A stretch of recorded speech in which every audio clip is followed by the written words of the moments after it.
Hi, had to change a fuel pump in my car. Thought I'd make a little video about it. My car is an older Saab 9.5. Like most cars, the Saab 9.5 has the fuel pump in the gas tank. But on the older ones like mine, the engineers were thoughtful enough to put a hatch under the back seat to get at it. Newer cars, you'll have to drop the tank to do it, but this one you don't have to. So first step is to flip up the back seat. Then there's a little round carpet flap in the middle that you pull up. And then there's a metal hatch. It's just kind of fit in with a rubber ring, pop that out, and you have access to the fuel pump. A lot easier than dropping the tank. After that, you need to disconnect the electrical line and the fuel line. So the electrical is one of those typical connectors that Saab uses everywhere. You just slide the red tab over and the connector unplugs. Usually a small screwdriver will do it to pop it open, but if it's stiff at all, don't force it. Soak the connector with WD-40 and kind of wiggle the red piece around to get it work loose. And if it still feels like it's going to stick, don't force it because it will crack. Instead, just push on these little red tabs on the opposite side with a small screwdriver or something to push it through rather than pulling on the other side like you normally would do. It'll save the connector. Once you have the electrical connector disconnected, it's time to disconnect the fuel lines. The newer models of the Saab have this metal retaining bracket on top of the fuel lines. The older models just use these little plastic clips that break very easily. One of mine is broken, so when I changed the fuel check valve on this earlier, one of the clips broke, so I just ordered one of these metal brackets online and screwed it down with that.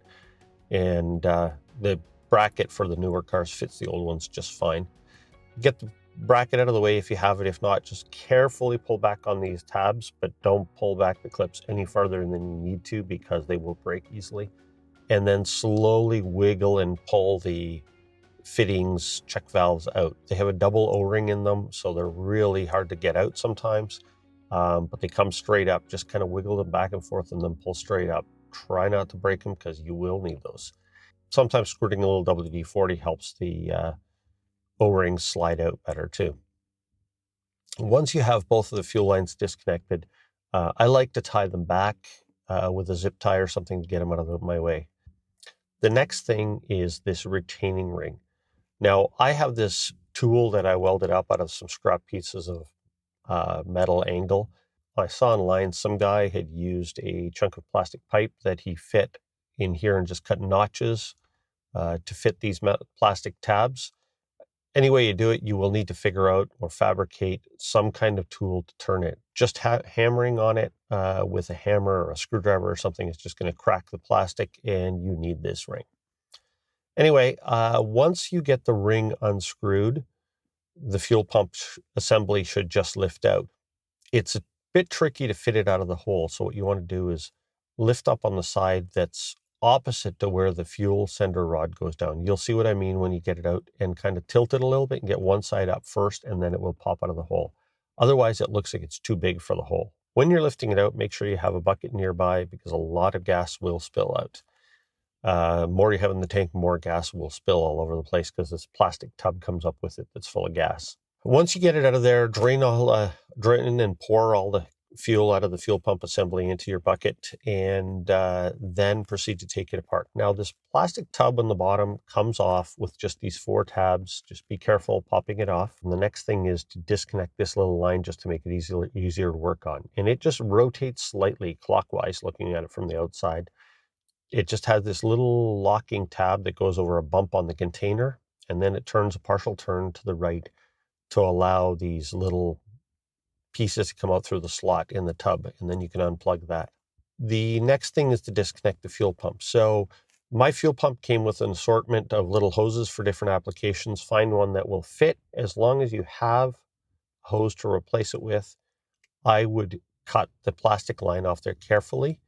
Just cut it off the plastic tee very carefully because you need the plastic tee fitting.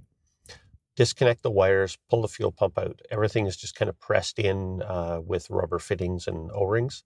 And the strainer then pulls off the outside of the fuel pump. Now, before you take it all apart, make sure you take a lot of pictures of it so you know which way to orient it, because you can put the fuel pump in kind of in any position, but then things don't line up. Once you get it all out, grab your new fuel pump. It may have a whole pile of things in the box that you don't use because they use the same pump for different applications. You may have one that has this foam sock over top. You don't use that.